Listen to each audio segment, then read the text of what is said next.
कर्पूरिघोरं करुणावतारं संसारसारं भुजगेन्द्रहारं सदा वसन्ते हृदयारविन्दं भवं भवानी सहितं नमामि भवं भवानी सहितं नमामि। हर हर महादेव। दोस्तों, भक्ति सागर सोनिका चैनल में आप सबका स्वागत है, जिसमें हम आपको सुना रहे हैं शिव महापुराण की कथा। आपने पिछले 15 से 18 तक के अध्यायों में सुनी गुणनिधि की कथा कि किस तरह से एक अधर्म पर चलने वाला ब्राह्मण का पुत्र गुणनिधि अंत में शिवलोक को पहुंचा, किस तरह से कलिंग देश का राजा बना। अब सुनते हैं आगे की कथा कि उस गुणनिधि के साथ आगे क्या हुआ। विशर्वा ऋषि के घर जब उनका जन्म हुआ तो क्या हुआ, तो आइए सुनते हैं शिव महापुराण की कथा का 19वां अध्याय। कथा आरंभ। शिव जी ने विशर्वा से कहा, अब इस तपस्या को छोड़कर अपनी इच्छा अनुसार वर मांगो, कि यहाँ शरीर पर नहीं रहा था, सूख चुका था और हड्डियां ही हड्डियां शेष बची थी। तभी शिव पार्वती सहित विशर्वा के पास पहुंचे और उनको वंग मारने के लिए कहा कि मांगो, तुम्हें क्या वर चाहिए। तो 19वें अध्याय में अभी विशर्वा ऋषि को महादेव जी वर देने के लिए आए हैं। तो वो कहते हैं कि ऋषि, हम तुम्हारी तपस्या से बहुत प्रसन्न हैं, मांगो अब तुम्हें इच्छा अनुसार क्या वर चाहिए। यह शब्द सदाशिव ने उच्च स्वर से कहे थे, परंतु विशर्वा ध्यान मग्न होने के कारण शिव जी के शब्दों को नहीं सुन सका। तब शिव जी ने उसके हृदय में अपनी मूर्ति हटा ली।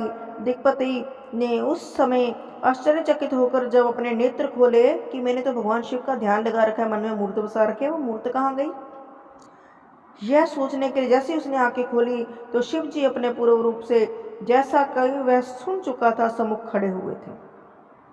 उसके वाम आंग में पार्वती खड़ी हुई थी।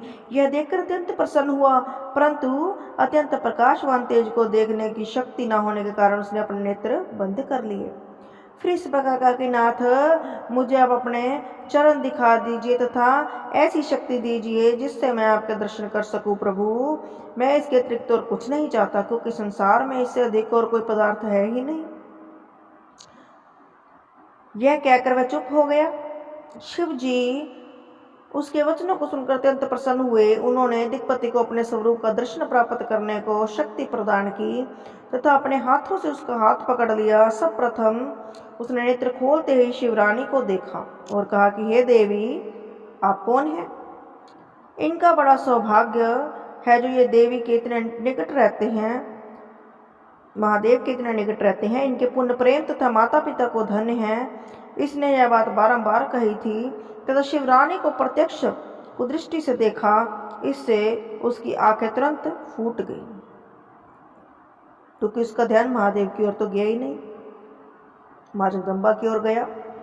उसी समय देवी ने क्रोधित होकर कहा कि यह तपस्वी कुदृष्टि रखने वाला है, इसी से इसे कष्ट मिला है। यह ऐसे व्यंग वचन कहकर मुझे अपनी स्त्री के समान देखता है, क्योंकि एक जो नारी होती है ना, उसको पता लग जाता है कि सामने वाले की दृष्टि कैसी है, ये किस दृष्टि से देख रहा है। हमें किसी और को समझ में आए ना आए, लेकिन लेडीज़ में ये पावर शुरू से तकरीबन होती है कि वो समझ जाती है कि सामने वाला हमें अच्छी भावना से देख रहा है या बुरी भावना से। ठीक उसी तरह से माँ पार्वती को जब लगा कि ये जो है मेरी और अच्छी दृष्टि नहीं रखता, तो माता रानी के प्रताप से उसकी आंखें फूट गई। तभी शिवरानी बोली कि हे शिव, आपका ये कैसा भक्त है। यह वचन सुनकर शिव जी हंसते हुए बोले, देवी, इसने छल का त्याग कर ऐसा तप किया है जो प्रत्यक्ष है। तुमको मेरे साथ देकर, तुम्हारे भाग्य को अपने से अधिक जानकर इसने सिर्फ सराहना की है तुम्हारी, यह कुदृष्टि से नहीं देखता। इसके पश्चात शिव जी दिक्पति से बोले, तुम्हारी जो इच्छा है मांग लो। हमारे आशीर्वाद से तुम समस्त निधियों एवं संपूर्ण राजाओं के स्वामी होगे। तुम्हारे अधीन विद्याधर, यश तथा किन्नर होंगे। तुम्हारी जो गुप्त इच्छा है हम उसे भी जानते हैं। हम मित्र होकर तुम्हारे ही निकट रहेंगे, अर्थात कैलाश पर्वत पर निवास कर तुमसे अत्यंत प्रेम रखेंगे और तुम्हारे हर कठिनाई को दूर करते रहेंगे। अब तुम शिवरानी के चरणों पर गिरकर इनसे क्षमा मांगो, क्योंकि ये तुम्हारी माता हैं। इस प्रकार ये प्रसन्न होकर अपना क्रोध शांत कर लेंगी। शिव जी की आज्ञा सुनकर विशर्वा शिवरानी के चरणों में गिर पड़ा। तब शिव जी शिवरानी से बोले, देवी ये तुम्हारा परम भक्त है, तुम इसके ऊपर कृपा करो और इसको अपना सेवक समझो। शिव जी की ऐसी बातें सुनकर शिवरानी ने अपना क्रोध शांत कर लिया तथा दिक्पाल से कहा कि अब तुम्हारे पुत्र हुए, इसीलिए तुम्हारे मन में शिव जी की भक्ति सदैव बनी रहे। तुमको शिव जी ने जो वरदान दिया है वह सत्य है। तुम मेरे स्वरूप की इच्छा करके अपने मन में मेरा भय नहीं लाए, इससे तुम्हारा नाम कुबेर होगा। तुमने जिस शिवलिंग की स्थापना की है वह सिद्धि प्रदान करने वाला होकर तुम्हारे ही नाम से प्रसिद्ध होगा। यह संपूर्ण पापों को नष्ट करके मुक्ति देगा। जो कुबेरेश्वर महादेव के दर्शन करेगा वह थोड़ी सी भक्ति में भी तपस्या का फल प्राप्त कर लेगा। यह कुबेरेश्वर महादेव विश्वेश्वर के दाहिने ओर हैं, जिनकी पूजा करके लोग अत्यंत आनंद प्राप्त करते हैं। शिव और शिवरानी दिक्पति को यह वर देकर तथा यह कहकर कि हमारे आने की प्रतीक्षा करना अंतर ध्यान हो गई, दिक्पति भी अपने घर को लौट आया। शिव जी की कृपा से उसने बहुत धन प्राप्त किया। फिर वह अलकापुरी का राजा होकर तथा शिव मित्र उपनाम पाकर शिव का कोषाध्यक्ष हुआ। तब से वह सदैव शिव की भक्ति में संलग्न करता रहा। अलकापुरी इतनी सुंदर है जिसको देखकर मनुष्य का मन मोहित हो जाता है। नारद, मैंने यह तुमसे यह विशर्वा की कथा क्या सुनाई, इसने किस प्रकार शिव जी से वरदान प्राप्त किया। तीनों लोक में शिव के समान दयालु कोई नहीं है। 19वां अध्याय समाप्तम। 20वां अध्याय आरंभ। ब्रह्मा जी बोले, नारद, दिक्पति को वरदान देकर जब शिव जी अंतर ध्यान हो गए तब उन्होंने मन में सोचा कि हमने दिक्पति को अपना मित्र बनाया है, सो अब किस प्रकार उसके यहाँ जाकर मनुष्य की भलाई के लिए कोई उपाय करें। हमने पहले भी यह विचार किया था कि अब हम कुबेर के मित्र होकर उसके पास निवास करेंगे। हमारा मुख्य स्वरूप तो परब्रह्म रूप है, इसीलिए उस स्वरूप तथा उस स्वरूप में जो हम अब उसके यहाँ धारण करके जाएंगे कोई अंतर नहीं होगा। जो व्यक्ति इनमें अंतर या द्वैत भाव समझेगा वह दुख प्राप्त करेगा। ब्रह्मा विष्णु आदि द्वारा जो स्वरूप पूजा जाता है उसी रूप एवं नाम से हम वहाँ वास कर कुबेर के साथ मित्रता स्थापित करेंगे। शिवरानी ने अब तक अवतार नहीं लिया है, इसीलिए पहले अकेले हम लोग कठिन तप करके वहाँ निवास करते हुए भक्तों को मुक्त तथा कुमार्गियों को नष्ट करेंगे। कुछ समय इसी प्रकार अपना रूप देखने के पश्चात शक्ति भी अवतरित होंगी तथा संसार की रीति के अनुसार वे हमारी पत्नी होंगी। तब उस दशा में हम ग्रस्त होकर अनेक प्रकार के भोग विहार भी करेंगे। ऐसा विचार कर शिव जी ने आगे चलने का प्रयत्न कर अपना डमरू बजा दिया। उसके शब्दों से तीनों लोग पूरित हो गए। तब सब लोग उसी शब्द की ओर चल दिए। विष्णु गरुड़ तथा मैं हंस पर चला। सनकादि मुनि, सिद्ध देवता, वेद, धर्मशास्त्र, पुराण, तुम धन्य, अन्य मुनि तथा सर्पों के युद्ध उस शब्द को लक्ष्य लेकर चल दिए। शिव के गण प्रथम भी उसी ओर चल पड़े। सब लोग परस्पर यह कह रहे थे कि क्या कारण है कि जो आज डमरू बजाया गया है, आज किसके भाग्य उदय हुए हैं। हमारा भी सौभाग्य है कि हम शिव जी के शुभ चरणों के दर्शन प्राप्त करेंगे। सब लोग इसी प्रकार की बातें करते हुए शिव जी के पास जा पहुंचे, क्योंकि डमरू बजाने का मतलब तो यही था कि आ जाओ। उन्हें दंडवत प्रणाम करने के पश्चात हाथ जोड़कर स्तुति करने लगे। शिव जी ने अत्यंत प्रसन्न हो विष्णु का हाथ पकड़कर उन्हें अपनी बाईं ओर बैठा लिया और दाहिनी ओर मुझे स्थान दिया। इसके पश्चात कुशलेक्ष पूछा कि कुशल से तो आए हो। जैसे कि हमारे घर में कोई मेहमान आए तो हम पूछते हैं कि सब ठीक ठाक है, उसी तरह भोलेनाथ ने दोनों को अपने अंग संग बिठाया और हालचाल पूछा। उन्होंने हाथ के संकेत से सूर्य का आदर किया तथा उन मुनियों को जो अमर हैं देखकर अत्यंत प्रसन्न हुए।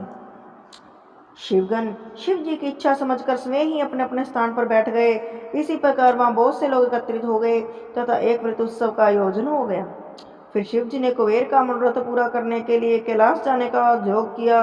उसी समय सब देवता तथा गण भी उनके साथ चलने की इच्छा से उठ खड़े हुए। विष्णु जी नंद एवं सुनंद नामक दोनों गणों सहित उठ खड़े हुए।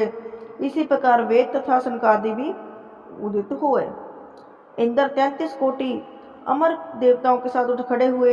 इसी प्रकार उस स्थान पर 11 रुद्र अपने गणों सहित, 12 सूर्य, 8 वसु, 13 विश्व देवता, 27 नक्षत्र, 12 भक्त, 64 आभासुर 49 पवन तथा अनेक देवता उनके साथ हुए। 10 प्रकार के देवता अर्थात विद्याधर, अप्सरा, यश, गंधर्व, किन्नर, ऋच, सिद्ध, भूत, पिशाच आदि भी चल पड़े।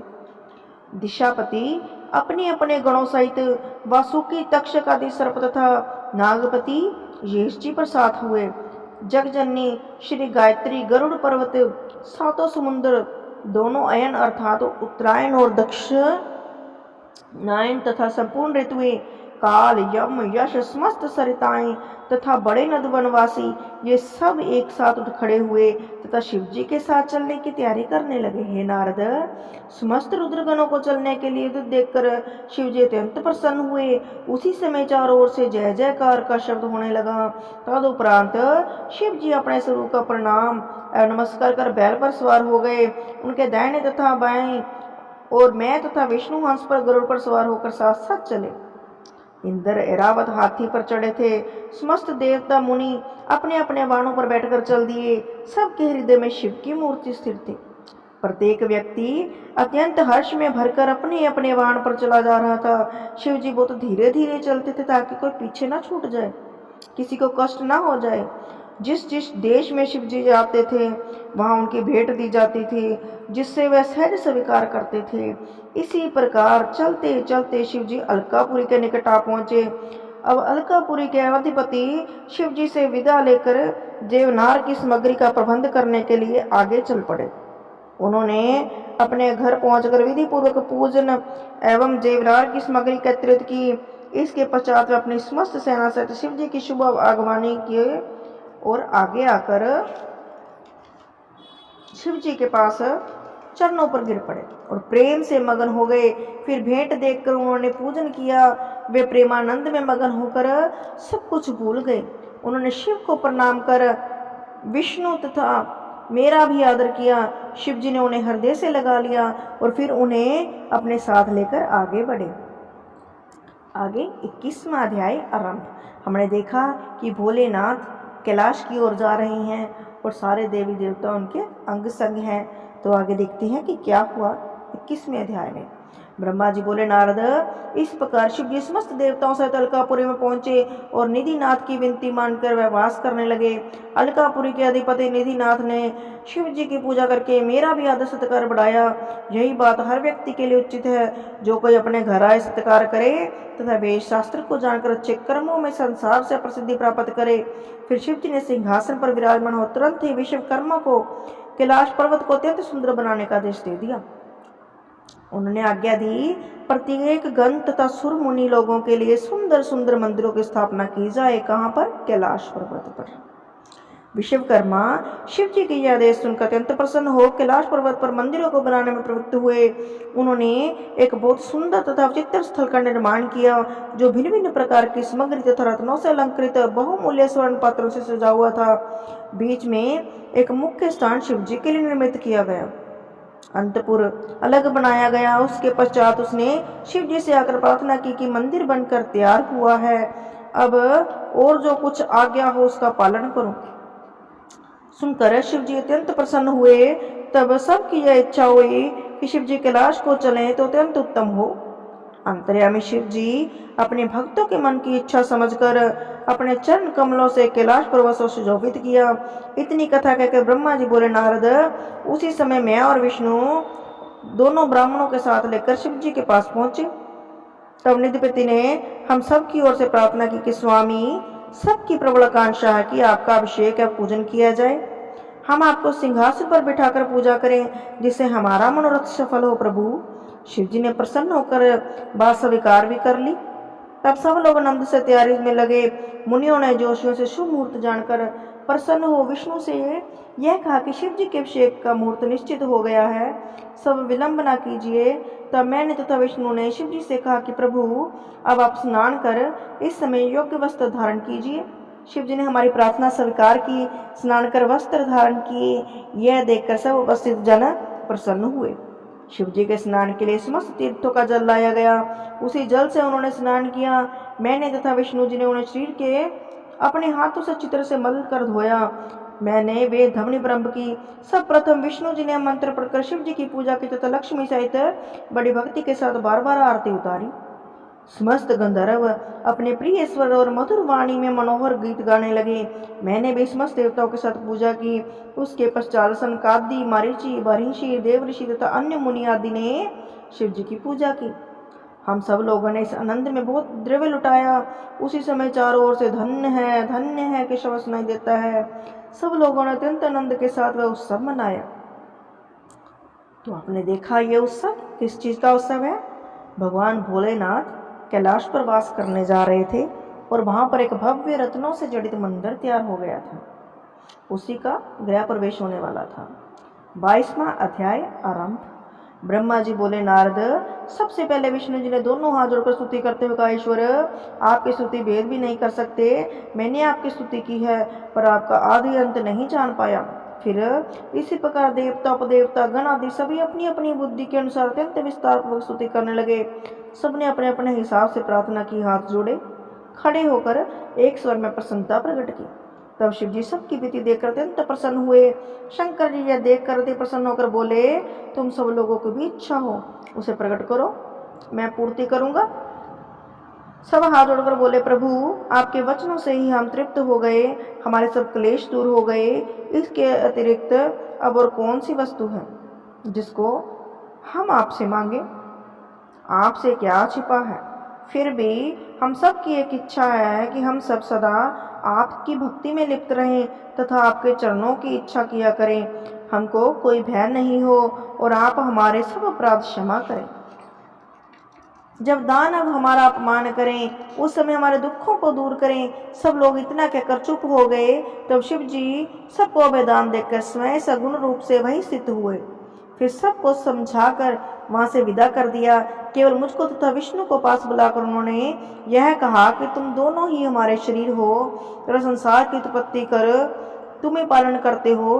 अस्तु, जब तुम्हें कोई दुख होगा तब हम तुम्हारी रक्षा करेंगे। अब तुम दोनों अपने लोक को सुखपूर्वक चले जाओ। यह सुनकर हम दोनों उनसे भक्ति मांग और विदा होकर चल दिए। फिर शिव जी ने निधपति को हाथ पकड़कर कहा कि मित्र, तुम्हारी प्रीति जानकर हमने तुम्हारे निकट ही वास किया है। हमारी तुम्हारी मित्रता तीनों लोकों में प्रसिद्ध हो गई। तुम्हारा कैसा सौभाग्य है कि तुम हमको अति प्रिय हुए और तुम प्रसन्न रहो। अब तुम भी अपने लोक को जाओ। निधपति कुबेर शिव जी की ऐसी कृपा देखकर प्रेम मगन हो गए और उन्होंने यह निवेदन किया कि प्रभु, मेरा मनोरथ पूर्ण हुआ। यह कहकर वह निधपति बारंबार शिव जी को प्रणाम करके अति प्रसन्न हो अपने घर तक पहुंचे। इसके पश्चात शिव जी उसी कैलाश पर्वत पर आनंद पूर्वक वास करने लगे। वे कभी कभी इस लोक में आकर भ्रमण करते तथा कभी कभी अपने भक्तों के लिए कुछ लीलाएं रचा करते। फिर उमा ने अवतार लिया। वह दक्ष के घर में उत्पन्न हुई। दक्ष ने उमा का विवाह शिव जी के साथ कर दिया। शिव जी उमा के साथ भक्तों के हित के लिए लीलाएं करने लगे। ब्रह्मा जी बोले, नारद, मैंने तुम्हें शिव का अवतार तथा शिव जी के कैलाश जाने तक का वर्णन सुनाया। इसके अतिरिक्त और भी शिव जी के सहस्त्रों लीलाएं हैं। ये लीला मैंने अपनी बुद्धि के अनुसार ही कही है। शिव जी की कथा अत्यंत पवित्र है, जिसके सुनने से बड़े बड़े पाप नष्ट हो जाते हैं। जो इसका स्मरण करता है उसके समस्त शोक तथा दुख नष्ट हो जाते हैं। जो मनुष्य शिव प्रीति से युक्त होकर इस कथा का पाठ करेगा उसको धन तथा संतान की प्राप्ति होगी। बोलो शंकर भगवान की जय। अत श्री शिव पुराणे श्री शिवलसाय उत्तराखंड भाषाय ब्रह्म नारद संवादे प्रथम खंड समाप्तम। तो ये था हमारा प्रथम खंड, जिसमें कि 22 अध्याय थे। प्रथम खंड और 22 अध्याय का सार शॉर्ट रूप में वीडियो भी हम आपके लिए लेकर आएंगे, ताकि जो पूरे 22 अध्याय नहीं सुन सकते उनको इस प्रथम खंड की मैं शॉर्ट में समरी सुना सकूं। तो अभी के लिए धन्यवाद। आगे की कथा दूसरा खंड और पहला अध्याय सुनने के लिए हमारे साथ बने रहें। यदि हमारी कथा अच्छी लगे तो लाइक, सब्सक्राइब और शेयर जरूर करें।